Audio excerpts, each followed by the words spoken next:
Very good morning to all, very good afternoon, very good evening, and very good night. In this lecture, we will discuss difference between a bar magnet, त्यालाच आपण म्हणतो permanent magnet, and an electromagnet. मागच्या लेक्चरमध्ये तुम्ही पाहिलं असेल, bar magnet आपण पहिल्या दुसऱ्या लेक्चरमध्ये डिस्कस केलं. त्यानंतर मागच्या लेक्चरमध्ये आपण व्हॉट इज इलेक्ट्रोमॅग्नेट हे डिस्कस केलं. तर या दोघांमध्ये डिफरन्स काय असेल हे आपण या लेक्चरमध्ये पाहणार. हे लेक्चर एकदम सोपं असेल, स्पीडमध्ये पहा. तर पहा, या साईडला असेल bar magnet. Bar magnet. Number 1, what is bar magnet? The bar magnet.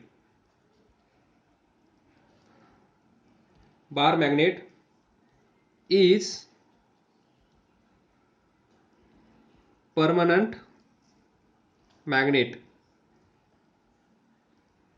म्हणजे याचं मॅग्नेटिझम खतम होत नाही, मॅग्नेटिझम डिस्ट्रॉय होत नाही, त्याच्याकडे मॅग्नेटिक प्रॉपर्टी सदैव असतात, म्हणून त्याला आपण म्हणतो permanent magnet.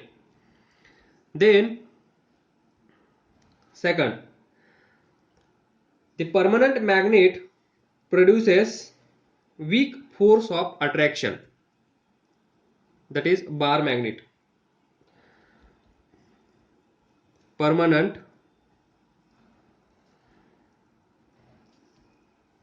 magnet produces weak force of attraction. म्हणजेच हा वीक असतो. Permanent magnet produces weak force of attraction. हे तुम्हाला माहित आहे. डिफरन्स आहे, हे लेक्चर 10 मिनिटात संपून जाईल. Then strength. पहा, वीक फोर्स ऑफ अट्रॅक्शन असेल तर याची स्ट्रेंथ कशी असेल? Strength of permanent magnet cannot be change. Strength of permanent magnet can not be change. हे तर नावामध्येच आहे. परमनंट मॅग्नेट म्हणजेच can not be change. Strength of permanent magnet can not be change. जी आज आहे तीच उद्या राहील, तीच परवा राहील आणि तीच काल होती. Strength of this magnet can not be change. Number 4, north south pole, that is polarity. याला आपण काय म्हणतो? Polarity of magnet. North pole, south pole. जे परमनंट मॅग्नेट आहे, दिस बार मॅग्नेट, याची पोलॅरिटी फिक्स असते. नॉर्थ साऊथ पोल हा bar magnet, हा नॉर्थ, हा साऊथ. तर कधीही पहा, हा नॉर्थ आज असेल तर उद्या पण नॉर्थ आणि काल पण नॉर्थच होता. त्याचप्रमाणे हे साऊथ. म्हणजे north pole, south pole, that is polarity of this magnet is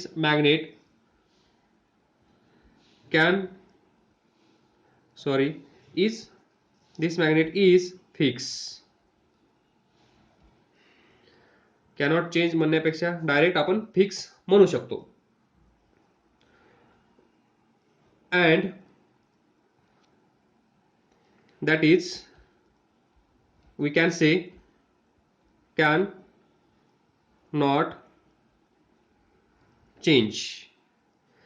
This is more about bar magnet or permanent magnet.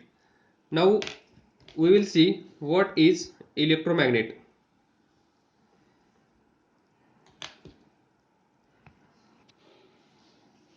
तर पहा, इलेक्ट्रोमॅग्नेट.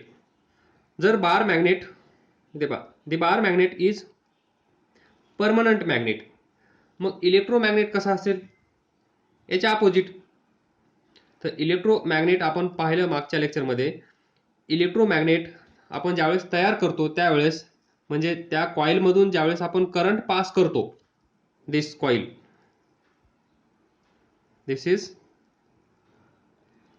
कॉइल और सोलेनॉइड, तर याच्यामध्ये आपण सॉफ्ट आयर्न कोर ठेवली होती, दिस सॉफ्ट आयर्न कोर. मग या वायरमधून ज्यावेळेस आपण करंट पास करतो त्यावेळेस आपल्याला भेटतं इलेक्ट्रोमॅग्नेट. आलं लक्षात? हे पाठीमागच्या लेक्चरमध्ये पहा, दिस इज इलेक्ट्रोमॅग्नेट. म्हणजे या कॉइलमधून जर करंट नसेल तर इथे इलेक्ट्रोमॅग्नेट नसेल. जर या कॉइलमधून करंट इथून जात असेल तर इथे इलेक्ट्रोमॅग्नेट असेल. म्हणजेच इथे पहा, बार मॅग्नेट इज परमनंट मॅग्नेट. मग इलेक्ट्रोमॅग्नेट परमनंट मॅग्नेट असेल का? कारण ज्यावेळेस करंट या कॉइलमधून जात आहे त्याच वेळेस आपल्याला मॅग्नेट भेटत आहे. ज्यावेळेस या कॉइलमधून करंट जात नाही त्यावेळेस आपल्याला मॅग्नेट भेटत नाही. म्हणजेच इलेक्ट्रोमॅग्नेट इज, तिथे पण आपण डिस्कस केलं होतं, इलेक्ट्रोमॅग्नेट इट इज टेम्पो, आलं लक्षात? टेम्पररी मॅग्नेट, यालाच मी म्हणतो हा टेम्पो आणि हा ररी, म्हणजे टेम्पररी मॅग्नेट. काही वेळासाठीच आपल्याला याचा आनंद घेता येतो ॲज अ मॅग्नेट, आणि नंतर करंट स्टॉप केला की मॅग्नेट गायब. That is magic. म्हणजेच इथे काय होत असेल याच्यामध्ये, म्हणजे ही सॉफ्ट आयर्न कोर मॅग्नेटाइज होते. मॅग्नेटाइज होते म्हणजेच this soft iron core can attract small particles of iron piece. याच्या शेजारी आयर्न पीस ठेवले छोटे छोटे तर तो अट्रॅक्ट करतो, म्हणजेच याच्याकडे मॅग्नेटच्या प्रॉपर्टी येतात. म्हणजेच त्याला आपण म्हणतो मॅग्नेटाइज हा सॉफ्ट आयर्न रॉड झाला आहे, आणि त्यालाच आपण नाव दिलं आहे इलेक्ट्रोमॅग्नेट. करंट ऑफ मॅग्नेट गायब, करंट ऑन मॅग्नेट तयार, म्हणून त्याला आपण म्हणलं it is temporary magnet. Next, हे जे डिस्कस केलं आहे हे इथे तुम्ही लिहू शकता. When current passes, when current switch off. तर इथं discussion supportive for this topic और this point. Next, a permanent magnet produces weak force of attraction. तर पहा, याची स्ट्रेंथ आपण वाढवू शकतो, हे आपण त्या लेक्चरमध्ये पाहिलं. Permanent magnet produces weak force of attraction.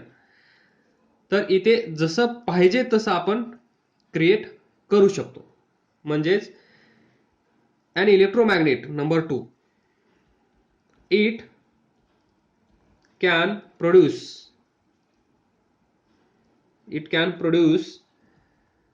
very strong magnetic force.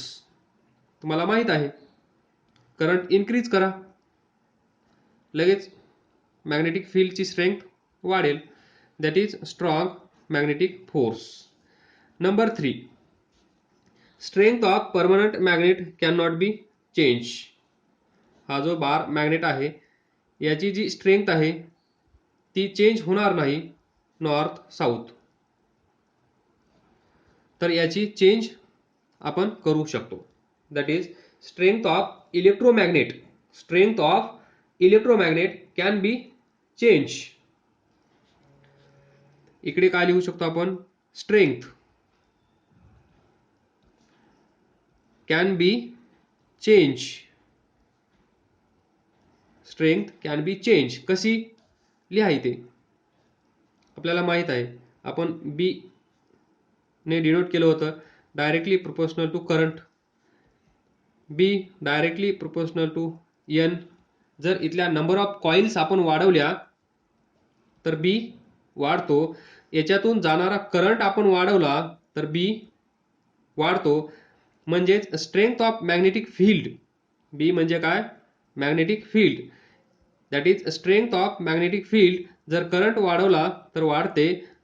Number of turns, this turns या कॉईल मधल्या जर वाढवल्या तरी पण मॅग्नेटिक फील्ड वाढतं, म्हणजे स्ट्रेंथ ऑफ मॅग्नेटिक फील्ड आपण इन्क्रीज करू शकतो. म्हणून आपण इथं लिहू शकलो स्ट्रेंथ कॅन बी चेंज, म्हणजे इन्क्रीज करू शकतो, डिक्रीज करू शकतो ॲज पर रिक्वायरमेंट. जशी आपल्याला पाहिजे हा मॅग्नेट, या मॅग्नेटची ताकद, या मॅग्नेटची पॉवर, या मॅग्नेटची स्ट्रेंथ जशी आपल्याला पाहिजे तशी आपण प्रिपेअर करू शकतो. म्हणून आपण लिहिलं strength can be, strength of electromagnet. इथे लिहू शकता तुम्ही स्ट्रेंथ, पण याच्याच अंडर लिहिलं आहे तर लिहिण्याची गरज नाहीये. Strength of electromagnet can be change. आणि इथे लिहून ठेवा हे या दोन, पहिला दुसरा. मी शॉर्ट मध्ये लिहिला आहे, तुम्ही फुल लिहा. फुल कसं लिहाल? By changing the strength of electromagnet can be change by changing number of turns in this coil और by changing current passing through it. Current change केला तर बी चेंज होतो, म्हणजेच स्ट्रेंथ आपल्याला इन्क्रीज करता येईल किंवा डिक्रीज करता येईल. Number 4, north south pole, that is polarity of this bar magnet, this is fix. तर पहा हे डिस्कशन पहा. दिस इज कॉइल म्हणजेच सोलेनॉइड. तर पहा ही सॉफ्ट आयर्न कोर. आपण पाहिलं कोणता रूल? Clock face rule. जर इथून आपण करंट पास केला तर इकडून करंट इकडे येईल. जर तुम्ही इकडून पाहिलं तर पहा ही साईड बॅक साईड आहे असं इमॅजिन करा, आणि ही जी वायर आहे ती फ्रंटला आहे असं इमॅजिन करा. म्हणजे ही बॅकला असेल तर तुम्ही इथे उभारल्यानंतर करंट इकडून येत असेल असा. आलं लक्षात? त्या व्हिडिओमध्ये एक्सप्लेन केला आहे. करंट असा या कंडक्टरच्या म्हणजे या सॉफ्ट आयर्न रोडच्या अराउंड असा फिरत असेल, क्लॉकवाईज किंवा अँटी क्लॉकवाईज. तर आपण पाहिलं होतं बाय क्लॉक फेस रूल. काय होता तो रूल? पहा ही वायर सर्क्युलर लूप. जर करंट असा जात असेल असा तर आपण एस मध्ये काढतो, इन सेम डायरेक्शन. म्हणजे हे एंड काय असेल? जर ही सिच्युएशन असेल तर इथे कशी सिच्युएशन आहे पहा. इथे उभारल्यानंतर क्लॉकवाईज आहे, ही वायर पाठीमागे आहे, ही वायर समोर आहे. तर तुम्ही इमॅजिन करा ही असेल क्लॉकवाईज. क्लॉकवाईज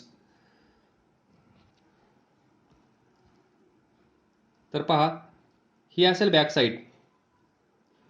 इथून करंट जात असेल आणि इथून करंट येत असेल तर आपण कुठल्या एंडला उभा राहणार आहोत? लेफ्ट. लेफ्ट आहे तर मी याला असं थोड्या वेळासाठी फिरवतो. तर पहा इथून करंट जात आहे, इकडून करंट येत आहे, तर ही डायरेक्शन कोणती झाली? पहा इथून करंट इन होत आहे, इथून करंट आतमध्ये जात आहे, इथून करंट बाहेर येईल, म्हणजे ही डायरेक्शन कोणती झाली? क्लॉकवाईज. मग क्लॉकवाईज डायरेक्शन असल्यानंतर ते एंड कसं असतं? पहा क्लॉकवाईज, तर या साईडला आपण उभे राहिलो आहोत तर हे असेल साऊथ. ज्यावेळेस आपण या करंटची डायरेक्शन चेंज करू, ज्यावेळेस या करंटची डायरेक्शन आपण चेंज करू त्यावेळेस काय होईल? रिव्हर्स होईल. दिस. तर आता इथून करंट इकडे जाईल. आलं लक्षात? तर यावेळेस आपण काय करतो इथे? And in this direction same. तर पहा arrow, this arrow, this arrow same. त्यावेळेस हे एंड काय असेल? नॉर्थ. म्हणजे सांगायचं हे आहे की इथे पहा this magnet for bar magnet north pole south pole of this magnet is fix, ते चेंज होत नाहीयेत. पण इथे डायरेक्शन ऑफ करंट चेंज केली तर साऊथचा नॉर्थ होत आहे किंवा नॉर्थ असेल तर त्याचा साऊथ होत आहे. म्हणजेच इथे polarity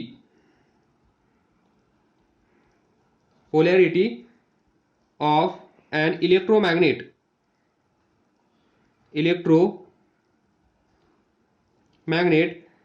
is not fixed. It can be changed. It can be changed by changing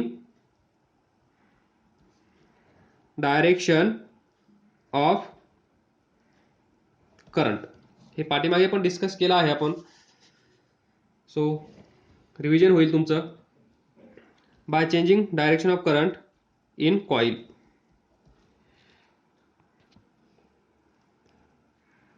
next topic, materials.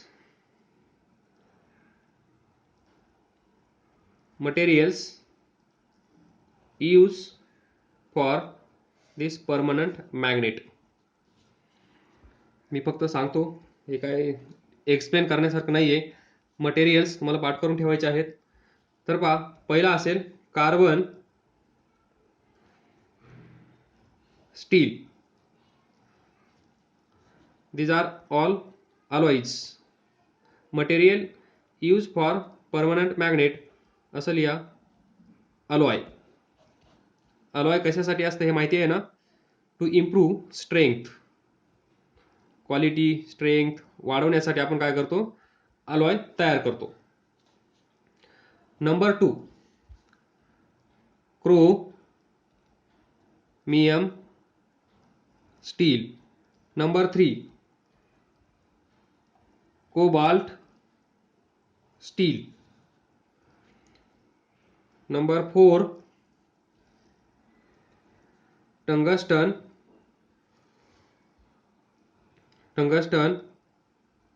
Steel. Number 5, alnico. Alnico म्हणजे AL aluminium, NI nickel, aluminium, this nickel and this cobalt, alloy. आणि थोड्याशा प्रमाणात iron. म्हणजे alnico मध्ये कोण कोण आहे? Aluminium, nickel, cobalt, iron या चौघांचं मिश्रण म्हणजे अल्निको, अलॉय. लक्षात ठेवा. Next, these are some materials. Second point, हे जे परमनंट मॅग्नेट्स आहेत ते अलॉय पासून का तयार करायचे? Y alloy? Y alloy for permanent magnet. तर याचा आन्सर सिंपल आहे. काय असेल?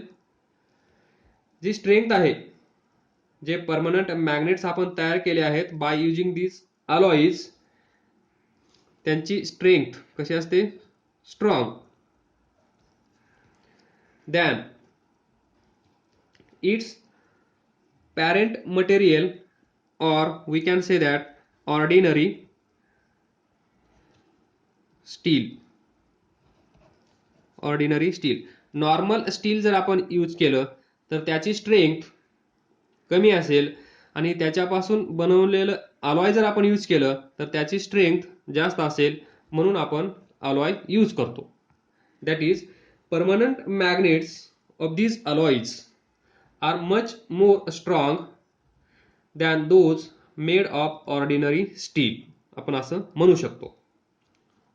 एवढं लक्षात ठेवा, स्ट्रॉंग दॅन ऑर्डिनरी स्टील.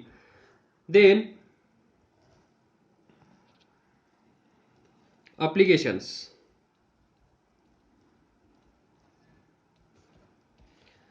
हे यूज केलं जातं, दॅट इज परमनंट मॅग्नेट्स. हे जे स्ट्रॉंग परमनंट मॅग्नेट्स आहेत, application of strong permanent magnet. Number 1, microphone. Number 2, loud speakers. 3, electric clock. Number 4, ammeter. Number 5, volt metre इत्यादी. भरपूर ठिकाणी यूज केलं जातं. त्यापैकी जे आपल्याला माहीत आहेत, मायक्रोफोन आपल्याला माहीत आहे, लाऊड स्पीकर आपल्याला माहीत आहे, इलेक्ट्रिक क्लॉक आपल्याला माहीत आहे, ॲमीटर आपल्याला माहीत आहे, व्होल्ट मीटर आपल्याला माहीत आहे आणि आपल्यासाठी एवढे पुरेसे आहेत. तर पहा याच्यामध्ये मॅग्नेटचं काम काय असतं, म्हणजे परमनंट मॅग्नेट याच्यामध्ये यूज केला, याच्यामध्ये यूज केला, याच्यामध्ये यूज केला, याच्यामध्ये यूज केला, याच्यामध्ये यूज केला. तर पहा थोडक्यात पहा, हे जे मायक्रोफोन आहेत, लाऊड स्पीकर आहेत, याच्यामध्ये आपण कशाचा यूज करतो, इलेक्ट्रिसिटी. म्हणजे ज्यावेळेस यांच्यामधून इलेक्ट्रिसिटी पास केली जाईल त्यावेळेस तिथे काय तयार होत असेल, समजा ही वायर, याच्यातून इलेक्ट्रिसिटी दॅट इज करंट आपण पास केला, तर आपण या टॉपिकमध्ये डिस्कस करत आलो आहोत की मॅग्नेटिक फील्ड तयार होतं याच्या साईडला ड्यू टू दिस करंट. आणि इथे जर आपण हे मॅग्नेट यूज केले, परमनंट मॅग्नेट, तर याची डायरेक्शन जी असेल, या करंटमुळे जे मॅग्नेटिक फील्ड तयार झाला आहे, ज्या मॅग्नेटिक फील्ड लाईन्स असतील त्यांची डायरेक्शन असेल, हे आपण पाहिलं by using Maxwell's right hand thumb rule. त्यानंतर हे जे परमनंट मॅग्नेट आहेत याच्यामध्ये यूज केलेले, या इक्विपमेंटमध्ये जे यूज केले गेले आहेत त्यांच्यामुळे मॅग्नेटिक फील्ड तयार होत असेल, हे तर असणारच. समजा हा मॅग्नेट, याच्यामुळे आपल्याला माहित आहे these are magnetic field lines, म्हणजेच मॅग्नेटिक फील्ड. आणि त्यानंतर करंट पास केल्यामुळे अजून तिथे मॅग्नेटिक फील्ड लाईन्स तयार होणार आहेत. मग ह्या मॅग्नेटिक फील्ड लाईन्स एकमेकांना अपोजिट असतात. कशा असतात, अपोजिट डायरेक्शनमध्ये, म्हणजे अपोज करत असतात. त्यामुळे काय तयार होतं तिथे, व्हायब्रेशन. व्हायब्रेशन तयार झाल्यामुळे तुम्हाला माहित आहे, आपण 9th क्लासमध्ये साऊंड टॉपिकमध्ये डिस्कस केलं होतं, एनर्जी ट्रान्सफर टेक प्लेस. जे आपण बोलतो ते ट्रान्सफर कसं होतं, कशामुळे, व्हायब्रेशन. व्हायब्रेशनमुळे ते पार्टिकल्स व्हायब्रेट होतात अबाउट इट्स मीन पोझिशन. त्यानंतर ती जी आपण बोलत आहोत साऊंड जो आहे तो साऊंड ट्रान्सफर होत असतो. त्याचप्रमाणे मायक्रोफोन आणि लाऊड स्पीकरमध्ये हे व्हायब्रेशन क्रिएट करतात आणि व्हायब्रेशन तयार झाल्यामुळे साऊंड ट्रॅव्हल होतो. पहिलं तर इथं आपण बोलतो ते साऊंड वेव्ज असतात. एक काढून दाखवतो तुम्हाला. दिस इज मायक्रोफोन. इकडून येणार साऊंड वेव्ह. मग तिथे आपल्याला माहित आहे ते इक्विपमेंट गरम होतं, म्हणजेच हीट एनर्जी तयार होते. त्यानंतर इकडे सिग्नल्स, आउटपुट, ऑडिओ सिग्नल्स किंवा इलेक्ट्रिकल एनर्जी. जे साऊंड आहे ते इलेक्ट्रिकल एनर्जीमध्ये कन्वर्ट होतो, त्यालाच आपण ऑडिओ सिग्नल्स असं म्हणतो. हे आहे मायक्रोफोन. त्याचप्रमाणे प्रत्येकाची डायग्राम असेल, ते आपल्याला डिस्कस करण्याची गरज नाही. एक सीन तुम्हाला दिला, एनर्जी ट्रान्सफर कसं घडतं आणि याच्यामध्ये मॅग्नेटचं काम काय असतं, तर थोडक्यात लक्षात ठेवा, टू क्रिएट व्हायब्रेशन. आणि व्हायब्रेशन झाल्यामुळे काय होईल, साऊंड किंवा एनर्जी ट्रान्सफर टेक प्लेस. हे आपण साऊंड टॉपिकमध्ये शिकलो आहोत. तर एवढंच लक्षात ठेवा, या परमनंट मॅग्नेटमुळे व्हायब्रेशन तयार होतं. हे भरपूर डिटेल्समध्ये आहे, हे सोडून द्या तुम्ही. व्हायब्रेशन झाल्यामुळे तिथे एनर्जी ट्रान्सफर घडतं. याच्यावर एक छोटासा question, the magnetic field in a given region is uniform, draw diagram. अशी डायग्राम आपल्याला तयार करायची आहे. त्या डायग्राममधून ती डायग्राम पाहताच आपल्याला असं लक्षात आलं पाहिजे तिथं जे मॅग्नेटिक फील्ड आहे ते कसं आहे, युनिफॉर्म. हे आपण डिस्कस केलं आहे मागे. Magnetic field due to solenoid या लेक्चरमध्ये पहा, याचा आन्सर तुम्हाला भेटेल. तर पहा, uniform magnetic field, uniform magnetic field, uniform magnetic field is represented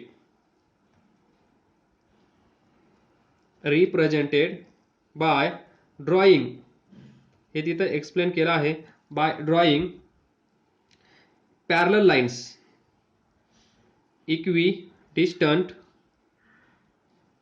parallel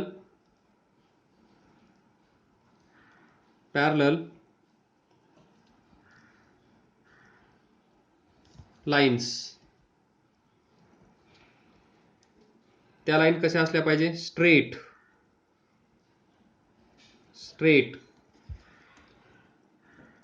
direction of all lines should be in same direction. Direction कशी असली पाहिजे? Direction of all lines should be same. म्हणजेच ड्रॉइंग इक्विडिस्टन्स, ही एक line, नंतर ही एक line. तर पहा, प्रत्येक दोन लाईन मधलं डिस्टन्स सेम असलं पाहिजे, त्याला आपण म्हणतो इक्विडिस्टंट. आणि या पॅरलल लाईन्स असल्या पाहिजेत, त्या स्ट्रेट असल्या पाहिजेत, या सर्वांची डायरेक्शन सेम असली पाहिजे. दिस इज, इथे थोडी जास्त गॅप झाला. तर पहा, इक्विडिस्टन्स म्हणजे हे डिस्टन्स सेम असलं पाहिजे, पॅरलल असली पाहिजे. ही मॅग्नेटिक फील्ड लाईन या मॅग्नेटिक फील्ड लाईनला कशी असली पाहिजे? पॅरलल. त्यानंतर या सर्वांची डायरेक्शन कशी असली पाहिजे? Direction same. त्यावेळेस आपण असं म्हणू शकतो, कुठल्याही पॉइंटला इथे जे मॅग्नेटिक फील्ड असेल तेच मॅग्नेटिक फील्ड इथे असेल, तेच मॅग्नेटिक फील्ड इथे असेल, तेच मॅग्नेटिक फील्ड इथे असेल, तेच मॅग्नेटिक फील्ड इथे असेल. B1, B2, B3, B4, B5. तर B1 is equal to B2 is equal to B3 is equal to B4 is equal to B5.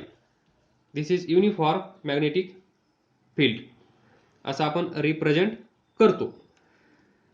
तर इथे पहा, डायरेक्शन ऑफ हे असेल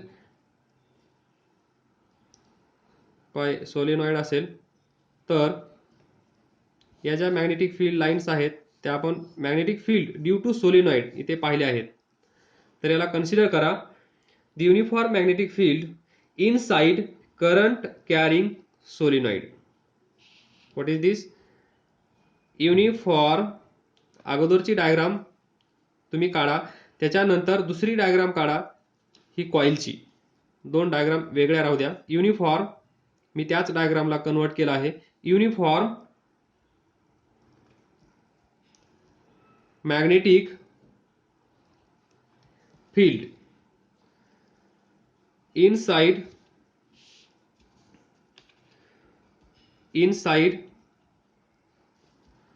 करंट कॅरिंग सोलेनॉइड. लक्षात ठेवा, या दोन डायग्राम, या क्वेश्चनचा आन्सर म्हणजे पहिली डायग्राम, दुसरी डायग्राम तिला कन्वर्ट केलं मी. For example, this is example, uniform magnetic field inside current carrying solenoid. त्याच्यामध्ये आपण डिस्कस केलं होतं की तिथे जी मॅग्नेटिक फील्ड आहे ती कशी आहे? युनिफॉर्म. कारण या कॉइलच्या आतमध्ये जेवढ्या लाईन्स आहेत मॅग्नेटिक फील्ड लाईन्स, त्या कशा आहेत? इक्विडिस्टंट, पॅरलल आणि स्ट्रेट आणि सेम डायरेक्शन मध्ये.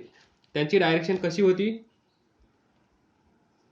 South to north. कारण तुम्हाला माहित आहे, हा मॅग्नेट असेल, हा साऊथ असेल, हा नॉर्थ असेल, तर मॅग्नेटिक फील्ड लाईन्स इथून निघतात आणि साऊथला भेटतात. आणि इनसाइड मॅग्नेट कशा असतात? इनसाइड मॅग्नेट पहिल्या लेक्चरमध्ये पहा, from south to north. Outside पहा, from north to south. Outside आणि हे असेल इन साइड. तर हे इनसाइड असेल, तर साऊथ टू नॉर्थ. याच्यानंतर आपण एक छोटीशी असाइनमेंट घेणार आहोत. ही असाइनमेंट झाल्यानंतर पुढच्या नवीन टॉपिकला सुरुवात करणार आहोत. काय डाऊट असेल तर विचारत जा. विचारल्यानंतर तुमची इम्प्रूव्हमेंट होईल, कन्सेप्ट क्लिअर होतील. डोक्यात डाऊट ठेवून तसेच कॅरी करू नका. परेशान व्हाल, अभ्यास करत राहा, पुढे जात राहा. All the best. Thank you. This question is from NCERT book.